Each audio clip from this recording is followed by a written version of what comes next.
Hello everyone, welcome to my channel Ankita world. चलो ना जी आम गोटे नुआ रेसिपी बनेमा। रेसिपी ना होचे नड़िया बरा।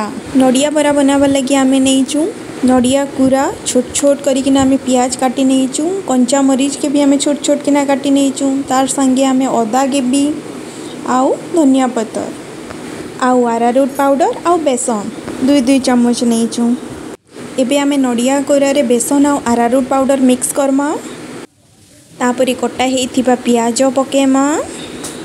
तापरे हल्दी पाउडर, स्वाद अनुसार लूण, टेस्ट लगी जीरा पाउडर, सांगे मीट मसला, अदा,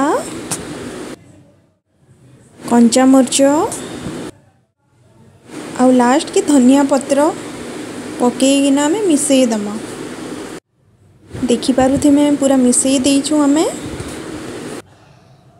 गोटे तावारे तेल गरम करमा आ गोटे गोटे किना नड़िया बरा के आम पिठा सेप रे तावारे पकेमा।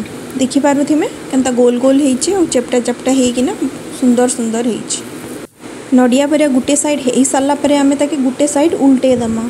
गोटे गोटे किना सबू नड़िया बरा के आम उल्टेमा जेनता कि आरो साइड भी भल से सिझी जिवो। मन देखि पारुथि में एबे हमर नड़िया बरार कलर गोल्डन ही आसला ना। एबे आमे गोटे प्लेट रे ताके काढ़ी दमा। आपण माने ताके सॉस संगे खाई पारमे। जदि आपण मान के मोर वीडियो भल लागला लाइक शेयर एंड सब्सक्राइब करबाटा नहीं पसरी में। बाय।